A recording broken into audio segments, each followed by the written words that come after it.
बोलो श्री प्राणनाथ प्यारे की, बोलो श्री सद्गुरु महाराज की।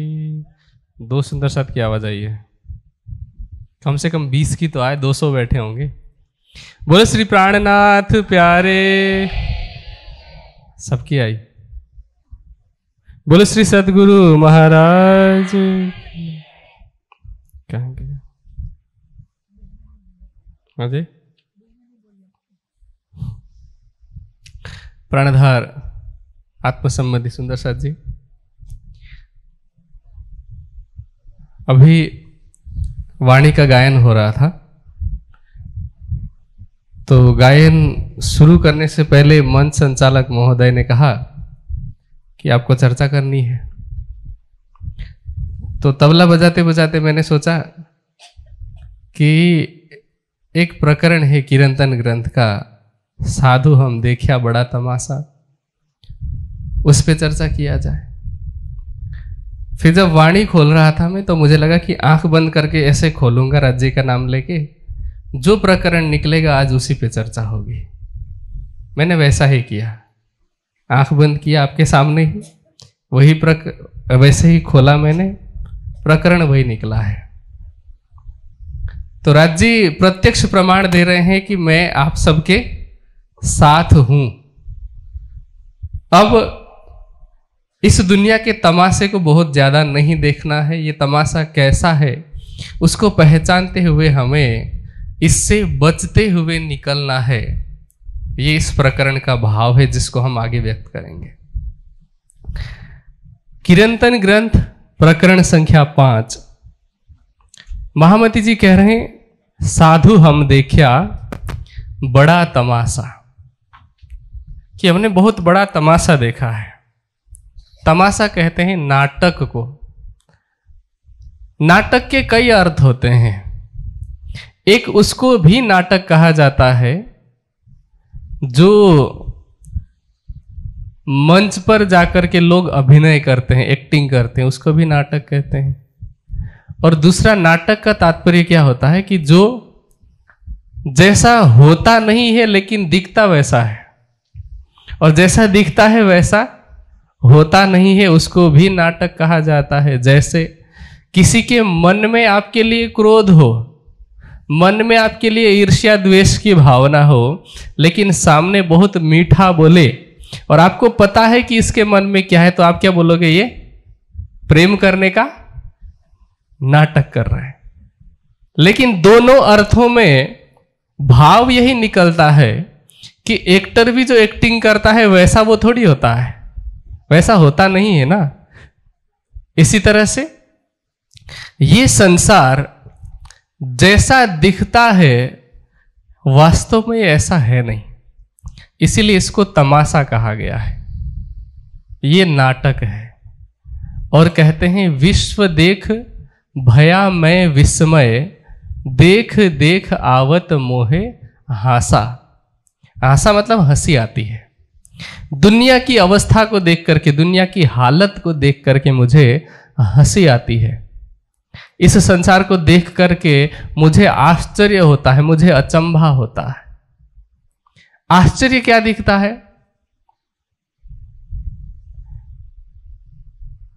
कहते हैं कि अगली चौपाई में बताया आश्चर्य क्या है।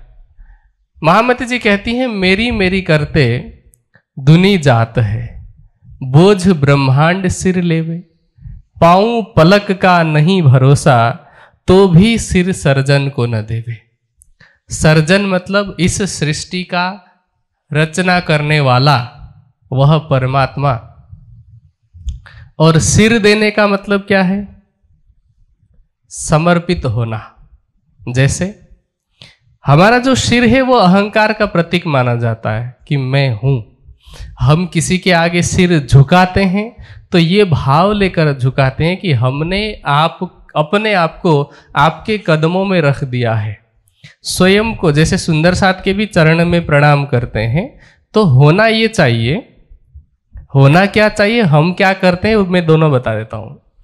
होना ये चाहिए कि जैसे महामती जी ने कहा कि जब लग रहो साथ चरणे, होए रहियो तुम रेणु समान। इत जागे का फल यही है, चेत लीजो कोई चतुर सुजान। कि सुंदर साथ के बीच में जब तक भी हम रहें तब तक सबकी चरण धूली बनकर रहें, ये भाव होना चाहिए। अब उस भाव को प्रकट करने के लिए हम किसी के सामने झुक तो जाते हैं, लेकिन वो झुकना कैसा होता है? सबके अंदर तो वो भाव नहीं होता। जैसा चौपाई में कहा गया कि सुंदर साथ की चरण धूली है हम, क्या ऐसा भाव सच में हमारे अंदर आ पाया है? हम कई बार मुख से भी कह देते हैं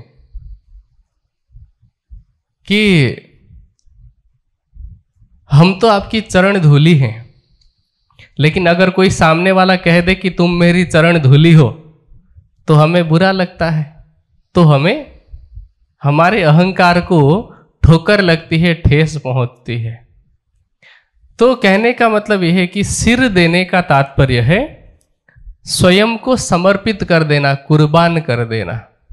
चौपाई कह रही है कि पांव पलक का नहीं भरोसा, तो भी सिर सर्जन को न देवे। हम परमात्मा के प्रति समर्पण तब भी नहीं करते जब हमको पता है कि इस शरीर का एक पल से भी छोटा हिस्सा होता है पांव पल। पांव पल मतलब जैसे 1 किलो होता है, उसको 4 भाग कर दिया जाए तो क्या कहते हैं हम? 1 पाव कहते हैं ना। तो 1 पाव का मतलब किलो का चौथाई हिस्सा।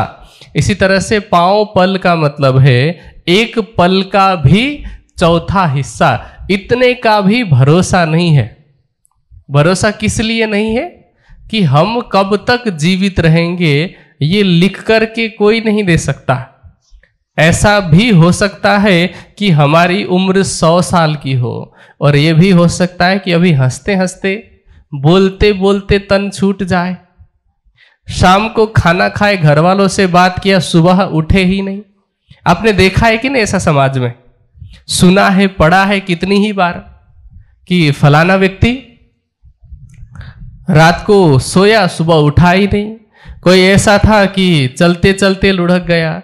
कोई बात करते करते उसको हार्ट अटैक आ जाता है और वो मर जाता है। तो 1 पल के चौथाई हिस्से के बराबर का भी भरोसा नहीं। लेकिन हम कैसे चलते हैं कि मेरी मेरी करते दुनी जात है, बोझ ब्रह्मांड सिर लेवे। कि ये मेरा है, ये भी मेरा है, वो भी मेरा है, ऐसा कहते हुए हमारी सारी उम्र निकल जाती है। इससे हम ऊपर नहीं उठ पाते हैं। अब आपसे पूछा जाए कि इस दुनिया में आपका क्या है? कुछ नहीं। हां, जब तक हम प्रयोग कर रहे हैं, प्रयोग करना ठीक है, उसको ऐसे ही समझना चाहिए जैसे कि ट्रेन है। रेलगाड़ी में हम बैठते हैं और अपनी मंजिल तक पहुंचते हैं, लेकिन उसको लेकर के आप घर तो नहीं आ सकते ना। इस दुनिया में भी आपके पास चाहे कुछ भी हो, आप उसको ये कहें कि ये सिर्फ मेरा है, तो उससे आपको लाभ नहीं मिल सकता। चाहे धन का भी उदाहरण क्यों न ले, कईयों के मन में लगता होगा कि हम धन कमाने की वजह से सुखी हैं, हम इकट्ठा करने की वजह से सुखी हैं, लेकिन वास्तविकता ये नहीं है। एक बार 2 साधु साथ साथ में रहा करते थे। तो एक साधु जो कि त्यागी थे, वैरागी थे, उन्होंने कहा कि आपको ना धन इकट्ठा करके नहीं रखना चाहिए, संग्रह नहीं करना चाहिए, आपको इसका त्याग करना चाहिए। तो दूसरे वाले साधु मानते नहीं थे। फिर एक दिन क्या हुआ कि गंगा नदी में पहुंचे वो। अब नदी पार करना है, पुल नहीं है, नाव में बैठ करके पार करना है, और नाव वाला तो कहता है कि 2 रुपए लूंगा। पुराने जमाने की बात है। कहता है कि एक व्यक्ति का 2 रुपया लूंगा, 2 लोगों का 4 रुपए हो गया। अब जो पहला वाला साधु था, जिसके पास पैसा था, वो पैसा देने के लिए तैयार ही नहीं है।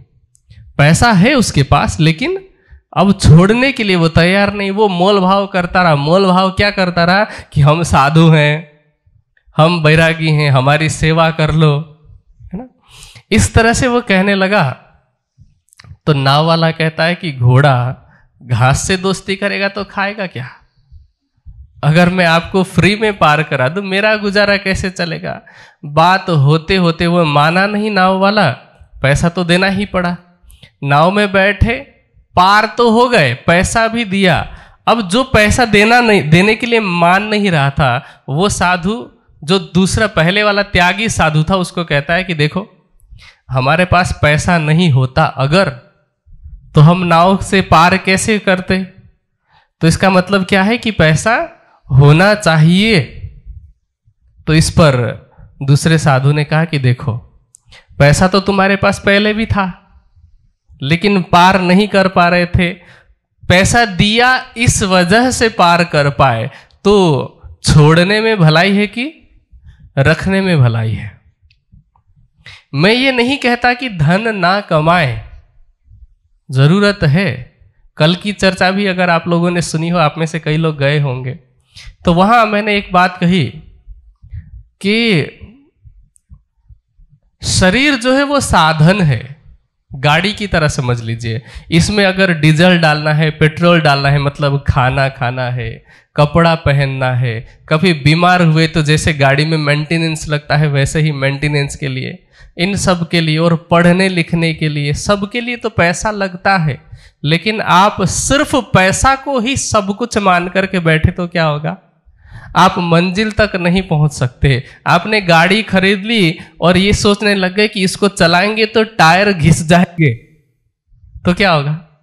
मंजिल तक नहीं पहुंच सकते ना। तो इसलिए चलाना तो जरूरी है। अब चलाना कहाँ है? लक्ष्य का पता होना चाहिए, टारगेट का पता होना चाहिए, मंजिल का पता होना चाहिए। तो ये ब्रह्मवाणी हमें मंजिल दिखा रही है। और अब हम सबको कहा जा रहा है कि ये मेरा है, ये मेरा है कहते हुए हम सभी चले जा रहे हैं। और जिस परमात्मा ने इस सारी सृष्टि को बनाया है, जिसने हमारा भी निर्माण किया है, उस परमात्मा के लिए तो हम एक पल का समय भी नहीं देते, उसके लिए हम समर्पित नहीं होते।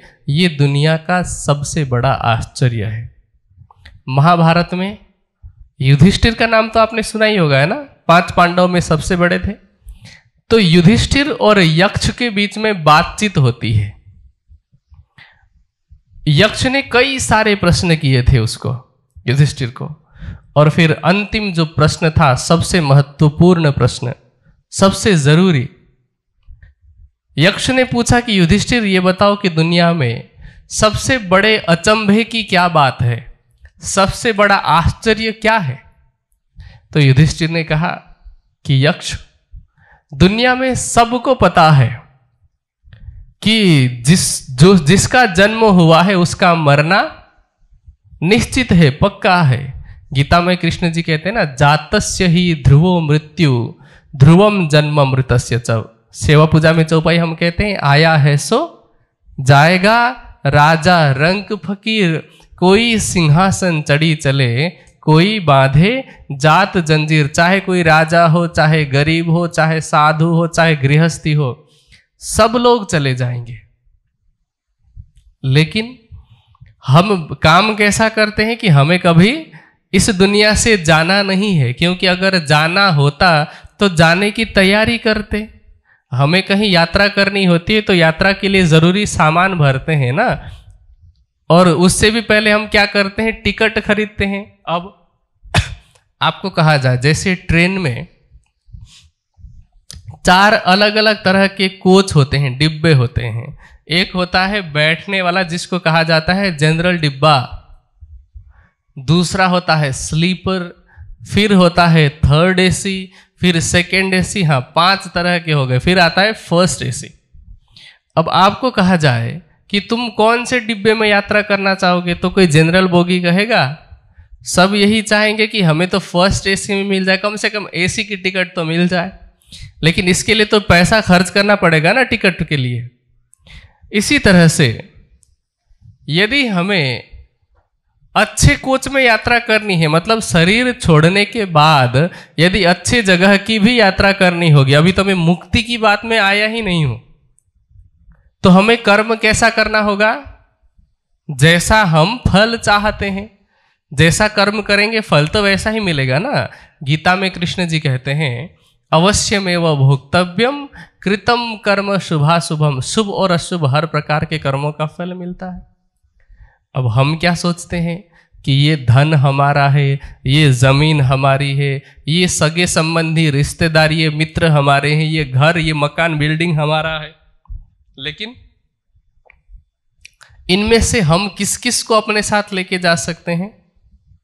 किसी को लेके नहीं जा सकते। शास्त्रों का कथन है कि धनानि भूमौ पशवश्च गोष्ठे भार्या गृहद्वारी जनः श्मशाने देहश्चितायाम परलोक मार्गे कर्मानुगो गच्छति जीव एकः। इसका अर्थ क्या है कि धन इस संसार में ही रह जाता है। पशु जानवर कहाँ रह जाते हैं? अपने तबेले में। पत्नी कहां तक साथ देती है? घर के दरवाजे तक, क्योंकि उसको तो शमशान घाट आने का भी अधिकार नहीं देते हैं लोग। फिर जो लोग आपके साथ जाते हैं ना शरीर को लेकर के, वो कहां तक साथ देते हैं? जनाहा श्मशाने, शमशान घाट तक। आपका सबसे ज्यादा अपना कौन मानते हैं? किसको मानते हैं आप? इस शरीर को। वो शरीर कहां तक साथ देता है? देहश्चितायाम। अर्थ क्या हुआ? शरीर चिता तक साथ देती है, लेकिन हमारे साथ क्या जाते हैं? हमारे द्वारा किए गए कर्म के फल। तो युधिष्ठिर ने कहा कि ये सब सबको पता है। आप में से पहली बार ये चीज जान रहा हो ऐसा तो कोई नहीं है। हाँ, मैंने जो श्लोक कहा वो आपने नहीं सुना होगा इससे पहले, कईयों ने सुना भी हो सकता है, लेकिन ये अर्थ तो पता ही था ना कि हमारे साथ कुछ नहीं जाने वाला है। हमारे साथ तो कर्म का फल जाने वाले हैं, लेकिन हम कर्म कौन सा वाला करते हैं? जनरल बोगी में जाने वाला। और इच्छा किसकी करते हैं? कि हमें एसी में जाने को मिले। ये सबसे बड़ा आश्चर्य है। तो इसीलिए महामती जी ने कहा साधो हम देखा बड़ा तमाशा। हमने बहुत बड़े तमाशे की बात देखी है। और आगे क्या कहते हैं? सिर ले काम करे माया को। पहले क्या कहा था? मेरी मेरी करते दुनी जात है, बोझ ब्रह्मांड सिर लेवे। पूरे ब्रह्मांड का बोझ हम अपने सिर पर लेते हैं। सोचिए कि हम क्या कर सकते हैं। एक प्रधानमंत्री हुई हमारे यहां, श्रीमती इंदिरा गांधी जी। मैं पॉलिटिकल बात नहीं कर रहा हूं, सिर्फ उदाहरण दे रहा हूं। वो कहती थी कि मेरे जाने के बाद देश का क्या होगा। कहती थी वो। उनके जाने के बाद देश रुका नहीं, दुनिया रुकी। यहां साइंस पढ़ने वाले कुछ लोग तो होंगे, विज्ञान पढ़े हुए ना। अणु परमाणु में इलेक्ट्रॉन और प्रोटॉन में गति चल रही है अपने आप। उनकी गति को आप धक्का लगाते हैं? नहीं, ऐसा तो नहीं कि आप अणु परमाणु में घुस करके धक्का लगा रहे हैं। पृथ्वी अपने अक्ष में और कक्ष में अपने आप ही घूम रही है। आप नहीं थे तब भी दुनिया चल रही थी। आपके जाने के बाद भी क्या होगा? घर वाले ज्यादा से ज्यादा 10-12 दिन तक शोक मनाएंगे, 13वें दिन भोज करेंगे। होता है ना मृतक भोज, पार्टी मनाई जाती है। क्यों? कि 12 दिन तक हमने रूखा सूखा खाया है, बिना नमक का खाया है, तो 13 दिन। आपके जाने का गम ज्यादा दिन तक नहीं रहता है। कोई कोई होते हैं, और साइकोलॉजिकली भी देखें तो चाहे किसी का भी दुख हो, सामान्य रूप में गोपियों ने जो 100 साल विरह किया वो अलग बात है, वरना सामान्य दुनिया में देखा जाता है कि पूरे 2 साल और 7 महीने के बाद में कोई व्यक्ति किसी भी तरह के दुख को भूल जाता है। ठीक है, दुनिया में कहा जाता है ना, समय को समय दीजिए सब ठीक हो जाएगा, है ना। तो कोई किसी के भी मरने का दुख हो, लोग कुछ समय के बाद भूल जाते हैं। दुनिया पहले की तरह ही काम करने लगते हैं। दुनिया में कोई ऐसा है जिसके घर में, जिसके परिवार में कभी किसी की मौत नहीं हुई हो? आप सबके घर में भी हुई है। कड़वी बात बोल रहा हूं, बुरा मत मानना। बुरा लगे अगर दिल से तो फिर व्यवहार में लाना, क्योंकि अगर मेरी बात बुरी लग रही इसका मतलब यह कि मैं सच बोल रहा हूं। वाल्मीकि रामायण का कथन है, अप्रियस्य च पथ्यस्य वक्ता श्रोता च दुर्लभ। कड़वा सच बोलने वाले और उसको सुनने वाले, सुन करके ग्रहण करने वाले, दोनों कम मिलते हैं। तो हम सबके घर में किसी न किसी की मृत्यु तो हुई है, किसी के दादा की हुई होगी, किसी के पिताजी की हुई होगी, है ना, और किसी की भी हुई होगी। तो आपके अगर किसी की भी घर में मृत्यु हुई है तो परिवार कितने दिन तक रुका? खाना तो बंद नहीं कर देते। ये अलग बात है कि हमें दिखाना है दुनिया को कि हम उनका शोक मना रहे हैं, तो अलग अलग प्रकार के कार्य करते हैं, वरना हमारा जो पेट है वो उसी तरह से काम कर रहा है, डाइजेस्टिव सिस्टम है तो वो मांगता है, तो भोजन हम लेते हैं।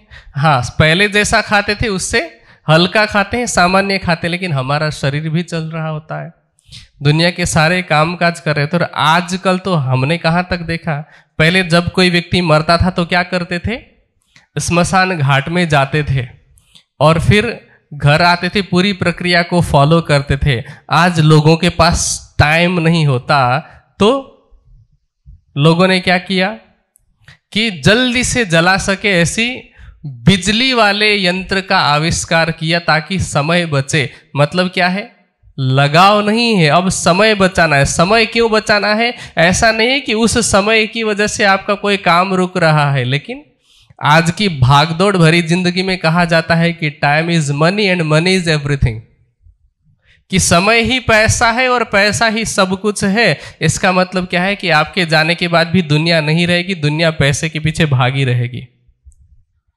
मैं ये बताने के लिए नहीं बैठा हूं यहां पर कि मरने के बाद किसी के लिए क्या करना चाहिए, कितना करना चाहिए। मैं सिर्फ यह बताने का प्रयास कर रहा हूं कि आप भी चाहेंगे तो दुनिया को फर्क नहीं पड़ेगा। आज तो पहले के समय में लोग 13 दिन का काम करते थे, मरने के बाद क्रियाकर्म 13 दिन का करते थे। आज अब जिंदगी भागदौड़ भरी हो गई तो पंडित ऊपर से आपस में बात करते हुए निर्णय देते हैं कि चलो सब लोग 13 दिन का नहीं कर सकते, अब चलो 7 दिन का किया जाए, फिर 7 दिन का भी ज्यादा हो रहा है तो 3 दिन का किया जाए, ऐसा कहा जाता है। ये निश्चित नहीं है, आपका व्यक्तिगत विचार है, व्यक्तिगत चॉइस है। कहीं वेदों में, दर्शन इत्यादि में कहीं नहीं लिखा कि मरने के बाद कितने दिन का क्रियाक्रम होना चाहिए। लेकिन मैं एक बात बता रहा हूं कि पहले तो फिर भी मरे हुए व्यक्ति के लिए 13 दिन दिया जाता था, अब तो वो भी नहीं दिया जाता है। मतलब आपकी कीमत तब तक है जब तक आप जीवित हैं, और वो भी गांव में। शहर में तो आप देखेंगे जिंदा रहते हुए भी यदि आप बूढ़े हो जाएंगे तो आपके ही बच्चे आपको वृद्धाश्रम में छोड़ाएंगे। तो आपकी कीमत कितनी है, कब तक है? जब तक आप दुनिया को या घर वालों को भी कुछ कमा करके दे रहे हैं। लेकिन हम उसी के पीछे क्या करते हैं, अपना पूरा जीवन लगा देते हैं। और जिस आत्मा के लिए हमें कुछ करना चाहिए, कल पूज्य स्वामी जी ने एक दृष्टांत दिया था, उन्होंने तो संक्षेप में कहा, मैं उसी दृष्टांत को थोड़ा और वर्णन करूं। उस दृष्टांत में एक और बात आई है जिसका यहां पर प्रसंग में वर्णन करता हूं कि याज्ञवल्क एक ऋषि हुए, उनकी पत्नियां हैं गार्गी और मैत्रेयी। उनको वो समझा रहे थे कि मैं सन्यास लेने जा रहा हूं, तो अपने जितने भी संपत्ति थी उनका बंटवारा कर दिया, कहा कि ये सब आप रख लो, मैं सन्यास लेने जा रहा हूं।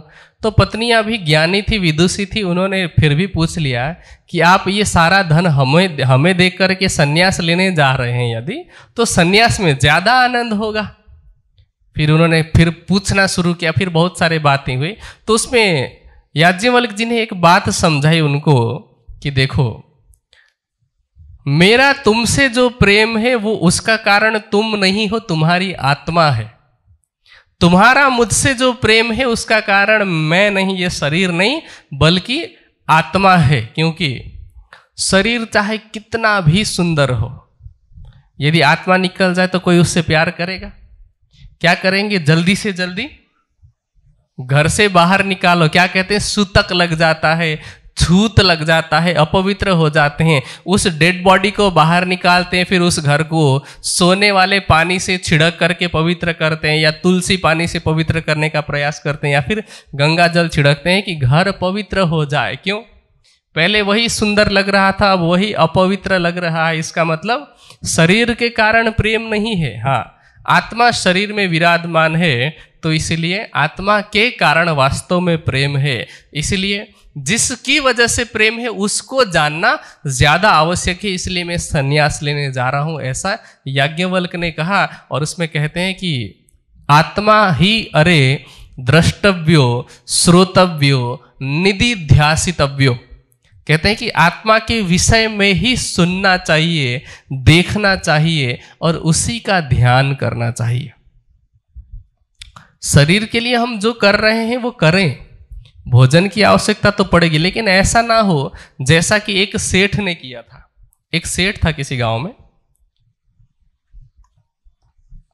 बहुत ही अमीर। उसने अपने खजांची को, अपने जो लेखा जोखा का काम करते हैं ना, लिखा पढ़ी का, उसको बुलाया मुनीम को और कहा कि मुनीम जी, मेरे पास जो धन है वो कितना है, एक बार आप गिन करके बता दीजिएगा। अब मुनीम ने पूरा गिना, गिन करके कहा कि देखो, इकाई दहाई सैकड़ा हजार में तो नहीं आ रहा है, बस आप इतना समझ लीजिए कि आपकी 21 पीढ़ी समझते हैं ना, बेटा, फिर बेटे का बेटा, उसका बेटा, है ना, बेटा, पोता, परपोता, ऐसे 21 पीढ़ी तक काम किए बिना खा सकते हैं, गुजारा चल सकता है। तो सेठ परेशान हो गया, ऐसे सिर पकड़ के बैठ गया, फिर रोने लग गया। तो मुनीम ने कहा कि कोई गलती हुई है, कुछ आप कुछ और सोच रहे थे, आप कुछ ज्यादा सोच रहे थे। तो सेठ कहता है कि नहीं, मैं सोच रहा हूं कि 21 पीढ़ी तक का तो मैंने कर दिया, मेरी 22वीं पीढ़ी का क्या होगा, है ना। जबकि साधु कहते हैं पूत सपूत तो क्यों धन संचय। सपूत मतलब, सपूत किसको कहते हैं? अच्छा। पूत मतलब संतान। यदि आपकी संतान अच्छी हो तो कहते हैं पूत सपूत तो क्यों धन संचय, मतलब पैसा क्यों बचाएं, क्योंकि अगर अच्छी संतान होगी तो वो खुद कमा करके कर लेगी।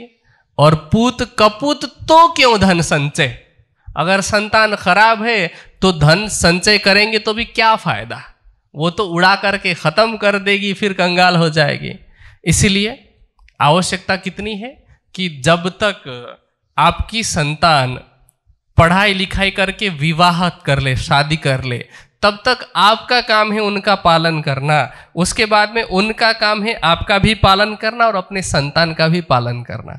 इसीलिए इस चीज को ध्यान में रखते हुए हमारे जो पहले के ऋषि हुए, उन्होंने 4 आश्रम बनाए थे, ब्रह्मचर्य, गृहस्थ, वानप्रस्थ और सन्यास। ब्रह्मचर्य आश्रम में बच्चा जब 25-26 साल तक का हो जाता है, जब तक वो पढ़ रहा है, जब तक वो शादी नहीं कर रहा है, तब तक, तो तब तक क्या करते हैं, जो पिता होता है वो गृहस्थ आश्रम में होता है, क्योंकि 25-25 साल का बनाया है ना। तो बच्चा जब तक पढ़ रहा है तब तक पिता गृहस्थ आश्रम में होता है, अपने बच्चे का पालन करता है। जब बच्चा शादी के लायक हो जाता है, वो जब 51वें साल में प्रवेश कर जाता है, तो अब बेटा गृहस्थ हो गया, पिता हो जाता है वानप्रस्थ। वानप्रस्थ होने के बाद अब वो कमाता नहीं है, अब वो बेटे की कमाई खाता है। और अब जो कमाने के लिए समय लगा रहा था, वो समय जो बचता है, तो उस समय में क्या करता है, वो गांव में, अपने इलाके में धर्म का प्रचार करता है, अपने समाज की सेवा करता है और परमात्मा का ध्यान करता है।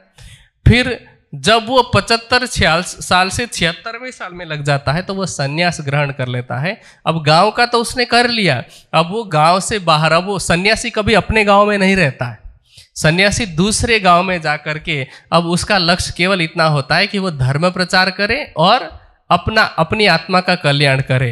तो जो पिता होता है वो वापस वानप्रस्थ में आ जाता है, वानप्रस्थी सन्यासी बनता है, ब्रह्मचारी गृहस्थ बनता है, ये क्रम चलता रहता है। लेकिन अभी तो हमारे यहाँ क्या होता है, पढ़ाई कर रहे हैं तब तक ब्रह्मचारी आश्रम में, उसके बाद गृहस्थ आश्रम में, और गृहस्थ आश्रम से ही हमारा तिरकिड़धा हो जाता है, हम वहीं से चले जाते हैं। तो धर्म के लिए समय कब निकालेंगे? तो ऐसा नहीं है। हम में से अधिकांश लोग क्या सोचते हैं, जो जवान हैं विशेष रूप से, वो सोचते हैं कि अभी तो खेलने खाने की उम्र है, अभी तो मौज मस्ती की उम्र है, धर्म कब करना है, राज्य को कब याद करना है, जब हम बूढ़े हो जाएंगे, जब हमारे लिए कोई काम नहीं बचेगा, तो हम राज्य को याद करेंगे, तो हम भक्ति करेंगे। अच्छा, यहाँ पर जितने माताएं या जितने बुजुर्ग बैठे हैं, उनको पूछा जाए कि आपने भी बचपन में या आपने भी जवानी में ये सोचा होगा कि बुढ़ापे में भक्ति कर लेंगे, लेकिन क्या बुढ़ापे में भक्ति करने लायक शरीर रहता है? साफ बताना। चितवनी में बैठना हो तो 15-20 मिनट के बाद में घुटने में दर्द करने लगता है, और आजकल तो फिर ये थायराइड, फिर यूरिक एसिड, फिर फलाना एसिड, ये वो करते करते अब तो ढंग से बैठा भी नहीं जाता है। मुंह में दांत नहीं रहते, राजछमाजी की जगह पे लाछमाजी होता है। तो सेवा करने की इच्छा भी हो मन में, तब भी भागदौड़ नहीं कर सकते। ये तो राज्य की मेहर से आपके गांव में प्रोग्राम हुआ, वरना अगर इस जगह पे नहीं आते तो आप में से कितने लोग दूसरे गांव में चर्चा सुनने के लिए आ पाते? जवान होते तो पैदल भी आ जाते 5, 7, 8, 10 किलोमीटर, लेकिन नहीं। तो भक्ति के लिए सबसे सही उम्र क्या है? भक्ति के लिए सबसे सही समय कौन सा है? अभी का मतलब जब समझ में आए कि भक्ति करनी है, वो समय सबसे अच्छा है। तो बच्चे अगर समझ रहे हैं तो बचपन से भक्ति करें। जवानी में पता चला तो जवानी से शुरू करें, बुढ़ापे में पता चले तो बुढ़ापे से ही भक्ति शुरू करें, लेकिन करें जरूर। अब आप में से बहुत सारी माताएं बहनें ऐसी हैं, माताएं विशेष रूप से जो पुराने जमाने की हैं, या बुजुर्ग भी होंगे, क्योंकि यहां सभी लगभग सुंदर साथ ही हैं। आपके मन में कई बार ऐसा भी लगता होगा कि भक्ति तक तो बात पहुंच गई, पता भी है कि करना है, लेकिन हमारे पास ना ज्ञान नहीं है। ज्ञान होता तो बात बनती। महाराज तो ज्ञानी है, चर्चा सुना देते हैं तो अच्छे भक्त होंगे या अच्छा ध्यान कर पाते होंगे, राज्य उनके दिल में होंगे, लेकिन हम राज्य को कैसे दिल में बसाएं, हमारे पास तो ज्ञान भी नहीं है। ऐसा भी कई लोगों के मन में सवाल आता है। आया तो होगा कभी कि हमने तो वाणी भी नहीं पढ़ी, हम तो पढ़ भी नहीं सकते, हम तो चर्चा भी नहीं कर सकते, हमें तो कोई चर्चा सुना दे तो सुन लेते हैं, वाणी पढ़ करके सुना दे तो सुन लेते हैं, फिर हमारा कल्याण कैसे होगा, हमें राज्य कैसे मिलेंगे? ऐसा सवाल आप में से किसी के मन में आया है? आया है तो एक बार हाथ खड़ा करना, किस किस के मन में आया है? एक बार के लिए। आपको तो पढ़ना आता होगा। तो देखिए, आपको मैं सवाल पूछूं, 108 पक्ष सुना है? 108 पक्ष के बारे में सुना है? उसमें 25 पक्ष तो परम धाम के हैं, ठीक है, और 83वां पक्ष किसका है? कबीर जी का है ना। कबीर जी को कहां तक का ज्ञान था? अक्षर ब्रह्म तक का तो पूरा ही था, परम धाम का संकेत किया। कबीर जी कितनी क्लास तक पढ़े थे? कहते हैं मसी कागज छुयो नहीं, कलम गयो नहीं हाथ। मैंने कभी कलम पकड़ा ही नहीं, पेन नहीं पकड़ी। अच्छा, आज कबीर जी के द्वारा कही हुई बातों पर पीएचडी करते हैं लोग, उनके पास कोई डिग्री नहीं, लेकिन कबीर जी की साखी पर, उनके दोहे पर लोग डॉक्टर बन जाते हैं पढ़ाई करके साहित्य के क्षेत्र में। मीराबाई कहां तक पढ़ी थी? स्कूल गई कभी? नहीं। लेकिन आज उनके साहित्य को हम एमए की कक्षा में भी पढ़ाते हैं, पीएचडी की उसमें भी उनके साहित्य पर भी पीएचडी किया जाता है। ये बाकी बातें छोड़ दीजिए। ब्रह्म सृष्टियां जब ब्रज में आई थी, जब उन्होंने अक्षराती श्री राजी जिस कृष्ण जी के तन में विराजमान थे तो कृष्ण जी को रिझाया था, तो कौन सी डिग्री दिखा के रिझाया था कि कृष्ण जी हम पीएचडी होल्डर हैं, देखिए माई सेल्फ फलाना पीएचडी होल्डर। हाँ, ऐसा हमने रेज्यूमे दिया था कृष्ण जी को रिझाने के लिए? नहीं। कैसे रिझाया? कैसे रिझाया? अच्छा, प्रेम को सीखने के लिए कौन से स्कूल में जाना पड़ेगा? कोई है ऐसी यूनिवर्सिटी? प्रेम सिखाए ना सीखे, है ना, जो घट प्रगट होए, कहते हैं ना, प्रेम न बारी उपजे प्रेम न हाट बिकाए, कहते हैं। तो प्रेम कहां मिलेगा? कहां? बस हमें उतना ही ज्ञान चाहिए जितने में राज्य की पहचान हो जाए कि वो हमारी आत्मा का कौन है? प्रियतम। बोलते हैं, क्या बोलते हैं? राज्य को क्या बोलते हैं? आत्मा का प्रियतम। प्रियतम मतलब क्या होता है? हाँ जी, प्रिय मतलब, प्रिय मतलब प्यारा वाला, है ना, और प्रियतम मतलब जी सबसे प्यारा। जो लोग पढ़े लिखे हैं उनकी भाषा में अगर कहें तो प्रियतम जो है ना वो सुपरलेटिव डिग्री है। जैसे गुड, बेटर और बेस्ट होता है, उसी तरह से प्रिय, प्रियतर और प्रियतम ये शब्द होता है। ठीक है, तो प्रियतम का मतलब होता है सबसे ज्यादा जिससे हमारा प्रेम हो। ये हमारा प्रेम मुख में है कि दिल में है? राज जी हमारे प्रियतम है, ये बात दिल में है कि मुख में है? दिल में है। जिस दिन हमारे दिल में सच में ये बात हो जाएगी उस दिन फिर ज्ञान की जरूरत नहीं पड़ेगी। और फिर ये जो हमें समझा रहे हैं ना, अब चौपाई में आते हैं वापस। चौपाई कहती है सिरले काम करे माया को निसंक पछाड़े आप अंग, कि हम माया का काम करते हुए अपने अंग को पछाड़ते हैं। कैसे पछाड़ते हैं? पछाड़ने का मतलब कि शरीर में दर्द भी हो रहा है तब भी हम ध्यान नहीं देते। जैसे एक उदाहरण के लिए कि आप किसी अच्छी कंपनी में काम करते हैं और वहां आपको टारगेट पूरा करना होता है अपने काम का। बॉस ने टारगेट दे रखा है और टाइमलाइन दे रखा है कि इतने टाइम में इतना काम पूरा करना है। आप क्या करेंगे? आप नाइट ड्यूटी भी कर लेंगे, नाइट शिफ्ट भी कर लेंगे। वही कुर्सी है, पैर लटका करके बैठना है, वही कंप्यूटर सामने है और उसी कंप्यूटर में आप रेगुलर अगर 8 घंटे का काम करते होंगे और आज मान लीजिए कि कल लास्ट डेट है, रात 12 बजे तक काम पूरा करना होगा, आप करेंगे कि नहीं करेंगे? क्यों करेंगे? क्यों? वहां पर बॉस का डर भी है और जॉब से निकाले जाने का भी डर है और सैलरी का, इंक्रीमेंट का, सबका है, सोचना पड़ता है। तब आप रात को 12 बजे तक बैठ लेते हैं। लेकिन जब बात आई कि राज्य को याद करना है प्रेम से, क्या वहां पर हम पछाड़े आप अंग कैसे कर सकते हैं? हम अपने शरीर को लगा सकते हैं? नहीं। अच्छा, अगर हम ये कहें कि रात को चितवनी की जाए सोने से पहले, तो हम क्या कहते हैं? नींद आती है, ऊंग आवे छे।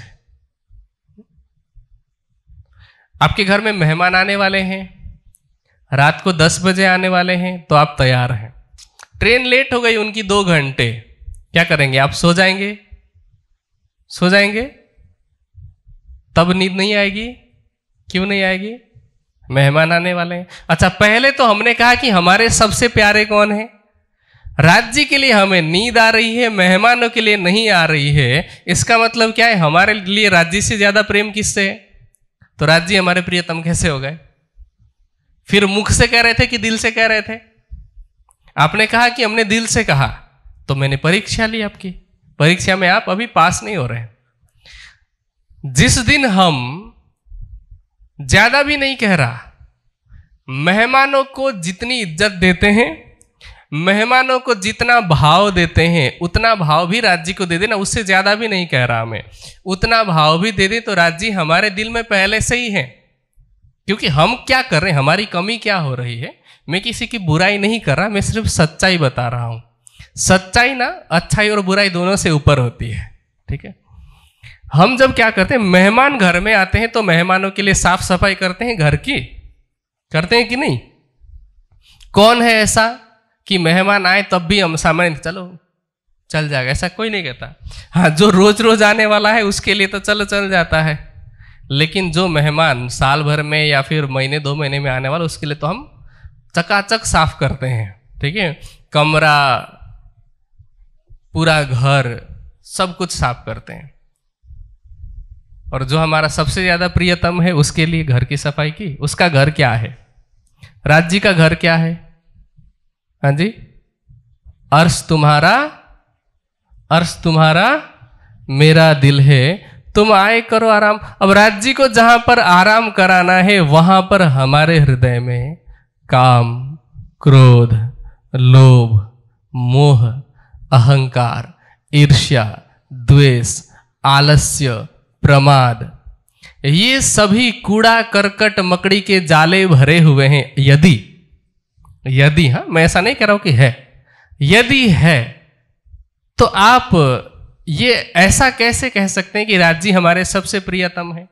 सोचे, एक प्रिय के लिए हम साफ सफाई कर रहे हैं, प्रियतम के लिए भी तो साफ सफाई करनी पड़ेगी ना, कुछ तो करना पड़ेगा। तो राज जी के लिए हम अपना हृदय लगाएं। चौपाई कह रहे कि सिरले काम करे माया को, निसंक पछाड़े आप अंग। आप अपने अंगों को पटक पटक करके काम करते हैं। मेहमान आने वाले होंगे तो अब अलग अलग आइटम बनाने हैं खाने में, है ना, तो मेहनत लगती है कि नहीं? मेहनत लगती है, उसमें मेहनत कर रहे हैं, लेकिन वाणी पढ़ने में, चर्चा सुनने में, चितवनी करने में, सेवा में, उसमें मेहनत करने पर क्या हो रहा है? उसमें ये दर्द हो रहा है, उसमें ये समस्या आ रही है, उसमें समय नहीं मिल रहा है ना। अच्छा, आप में से कौन कौन है जिनको समय नहीं मिल पा रहा है? टाइम मैनेजमेंट भी मैं सिखा सकता हूं आपको, क्योंकि अध्यात्म सिर्फ चर्चा करने से ऐसा नहीं होता है। अध्यात्म में जितना टाइम मैनेजमेंट है वो दुनिया वाले नहीं सिखा सकते आपको। कैसे? कि आपके घर में मेहमान आए और मेहमान ने कहा कि चलो आज ना हम पिक्चर देखने कहीं जाते हैं, हमारे यहाँ पर अच्छा सा थिएटर है या अच्छी पार्क है कोई, या फिर पहाड़ी में घूमने चलते हैं। अब आपके पास दिन में कितने घंटे होते हैं? 24 घंटे। मेहमान आए घूमने के लिए, मान लो 3 घंटे के लिए जाना है, घर वही है, काम भी पहले के जैसे ही है, लेकिन फिर भी मेहमान के लिए हम 3 घंटे का समय निकालते हैं। तब कैसे निकाल लेते हैं? कैसे? जल्दी उठते हैं, थोड़ा जल्दी जल्दी हाथ पैर चलाते हैं, परिवार के सब लोग, क्योंकि अब पता है ना कि सब घूमने तो सब लोग जाएंगे ना, तो सब लोग साथ देते हैं, फटाफट से काम हो जाता है, उसके बाद में मैनेज करके चले जाते हैं। यहाँ तो आपके परिवार में भी सब सुंदर साथ है ना, तो हम माहौल ऐसा बनाए। विशेष रूप से मैं यहाँ पर जो माता पिता है ना, उनके लिए आग्रह करना चाहूँगा कि घर के माहौल को ऐसा बनाए कि आपके जो बच्चे हैं, चाहे वो छोटे बच्चे हों चाहे जवान हों, सब लोग आपके काम में साथ दें और घर में सब लोग मिल करके ध्यान करें, मिल करके चितवनी करें। जैसे कोई नई पिक्चर आई हो तो घर में बैठते हैं ना, पॉपकॉर्न वगैरह ला करके, चिप्स के पैकेट वगैरह खोल करके बैठते हैं ना मूवी देखने के लिए। इसी तरह से राज जी को देखने के लिए भी आंख बंद करके पूरा परिवार बैठे। जब सबके हृदय में राज जी के लिए एक जैसा प्रेम आने लगेगा, परम धाम की वहदत आने लगेगी, तो सब मिल करके जब काम करेंगे, टाइम मैनेज करना कितना मुश्किल होगा। ठीक है, तो इस चौपाई को जब हम ध्यान रखें कि निसंग पछाड़े आप अंग, माया के लिए जितना अंग पछाड़ते हैं वैसा हम राज जी के लिए पछाड़ें। और आगे कहते हैं, ना करे भजन दोष देवे साईं को। इसका भाव बहुत ही गहरा है। वाणी क्या कह रही है कि हम खुद भक्ति नहीं करते, खुद चितवनी नहीं करते, लेकिन दोष किसको देते हैं? राज जी को, कि अभी राज जी का हुक्म नहीं हुआ है, राज जी की मर्जी होगी तो हो जाएगा, राज जी की इच्छा होगी तो हो जाएगा। चौपाई कह रही है कि ना करे भजन दोष देवे साईं को, कहे दया बिना न होवे साध संग। लेकिन दया कृपा कैसे होगी? वाणी कहती है करनी माफक कृपा। जैसी हमारी करनी होगी वैसी हम पर कृपा होगी, और उस कृपा के द्वारा हमारी पात्रता योग्यता बनती जाएगी। और जो कृपा की वर्षा निरंतर हो रही है, मेहर की वर्षा जो लगातार हो रही है, वो मेहर हमारे पात्र में थमने लग जाएगा, अड़ने लग जाएगा। इसलिए इस प्रकरण को ध्यान में रखते हुए, इस प्रकरण के भाव को ध्यान में रखते हुए, हम, जैसा कि मैंने ब्रज वधुओं का दृष्टांत दिया कि भले ही वो पढ़े लिखे नहीं थे, भले ही उनके पास कोई डिग्री नहीं थी, लेकिन प्रेम के कारण, हृदय में प्रेम बसाने के कारण उन्होंने श्री कृष्ण जी को उस समय रिझाया। वैसे ही हमारे हृदय में भी यदि प्रेम हो तो बहुत अधिक ज्ञान होने की आवश्यकता नहीं होती है। ज्ञान हो वो अत्यंत उत्तम है, लेकिन अब आप फिर से, क्योंकि बहुत सारे बुजुर्ग हैं इसलिए मैं ये बात कह रहा हूं कि अब आप फिर से कहाँ 12 खरी सीखने जाएंगे, 12 अक्षर कहाँ सीखने जाएंगे, ठीक है, क ख ग घ पढ़ने जाएंगे, उतना समय नहीं है। अगर आपको ऐसा लगता है सीख लें तो उत्तम है, क्योंकि ज्ञान सीखने के लिए ये जरूरी नहीं है कि इस उम्र में नहीं सीखा जा सकता, ऐसा तो नहीं है। तो सीख ले तो उत्तम है, वरना नहीं सीख पाते हैं तो जितना चर्चा सुन करके, दूसरे के द्वारा टीका पढ़ा करके या पढ़े हुए सुन करके जितना ज्ञान हुआ है उसको दिल में बसाएं। और जैसा कि मैंने कहा कि राज जी हमारे प्रियतम है, प्रिय से भी प्रियतम है, तो उसी तरह का व्यवहार हो। प्रिय के लिए जितना एफर्ट करते, जितना प्रयास करते हैं, जितनी कोशिश करते हैं, उतना भी यदि हम कर लें प्रियतम के लिए, तब भी वो हमारे दिल में है, तब भी वो रिझे रिझाए हैं। बस इसी भाव को हम आत्मसात करें, इसी पर हम चलने का प्रयास करें, तब भी हमारी जागनी बहुत जल्दी हो सकती है। तो आप सभी सुंदर साथ से एक और आग्रह है कि समय तो अब मेरा पूरा हुआ है, जितने सुंदर साथ यहाँ पर बैठे हैं, आज तो हर बच्चे के हाथ में मोबाइल रहता है, हर बुजुर्ग के हाथ में भी मोबाइल रहता है, भले ही ढंग से चलाने के लिए आए या ना आए, बस बच्चों ने सिखा दिया कि ये बीच वाले बटन को हरे की तरफ लेके जाओगे तो कॉल रिसीव होगा, हेलो हेलो करना है, लाल बटन की तरफ जाओगे तो फोन कट जाएगा, इतना सबको पता है, ठीक है। मैसेंजर ऑन करना है, कोई व्यक्ति हरा दिखे तो ऑनलाइन है, उसको आप यहाँ दबाओगे तो वीडियो कॉल होगा, सबको पता है। बस इसी तरह से जैसे आप लोगों ने अपने बुजुर्ग माता पिता के हाथ में फोन थमा दिया है, उसी तरह से आप उनको YouTube के माध्यम से चर्चा निकाल करके सुनना कैसे है वो भी सिखा दें। या फिर अगर आप सिखा नहीं सकते या माता पिता सीख नहीं सकते तो 1 मिनट का समय निकालें, उनके हाथ से फोन ले लें। एक मैं बात बताऊं आपको, हंसना मत, मजाक मत समझना। जैसे क्या होता है कि जब व्यक्ति बुजुर्ग हो जाते हैं ना, तो घर में बातें थोड़ी ज्यादा करने लगते हैं, क्योंकि बुजुर्ग जब हो जाते हैं तो थोड़े चिड़चिड़े हो जाते हैं। मैं बुराई नहीं कर रहा हूं, सच्चाई बता रहा हूं।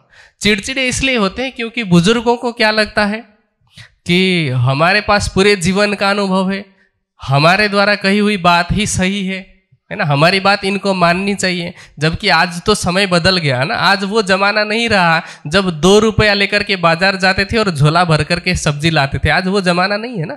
तो आज जमाने के हिसाब से वो नहीं चल सकते, तो चिड़चिड़े हो गए हैं। अगर आपको लगता है कि माता पिता थोड़े चिड़चिड़े हो रहे हैं, इनको थोड़ा मौन रखना है, शांत रखना है, तो क्या कीजिए, फोन ले लीजिए, चर्चा चालू करके उनको दीजिए कि माताजी पिताजी आप ये चर्चा सुनिए, राज जी का ध्यान कीजिए, या चितवनी की जो ऑडियो है, वीडियो है, उसको लगा दीजिए कि इसको सुन करके चितवनी करें। दुनिया में ज्यादा ध्यान मत लगाइए, आपने बहुत जिम्मेदारी निभा ली, अब वो काम हमारा है, आप ध्यान की तरफ ज्यादा ध्यान दीजिए, ठीक है। तो इसलिए YouTube जो हमारी सुविधा है, आज के समय में विज्ञान के द्वारा दिया गया एक वरदान है, उसका उपयोग करें। सभी सुंदर साथ श्री प्राणनाथ ज्ञानपीठ के द्वारा जो YouTube में चर्चा आती है, चैनल का नाम आप सबको पता ही है ना, SPJIN के नाम से, तो उस चैनल को जरूर सब्सक्राइब करें और उससे आप स्वयं भी सुने। आपके घर में जो भी माता पिता हैं, कभी बीमार हैं, इधर उधर नहीं जा सकते, तो फोन आपके घर में है, स्पीकर के साथ में जोड़ दें, उन्हें चर्चा सुनाएं। उन चर्चा के माध्यम से कहें कि जो शब्द इसमें कहे गए हैं उसके भाव के हिसाब से राज्य जी का ध्यान करें। बस इतना ही कहते हुए मैं अपनी वाणी को विराम देता हूं। अब चौपाई दोहराएं। सिरले काम करे माया को, निशंक पछाड़े आप अंग, न करे भजन दोष देवे साईं को, कहे दया बिना न होवे साध संग, कहे दया बिना न होवे साध संग। बोलो श्री प्राणनाथ प्यारे की प्रणाम।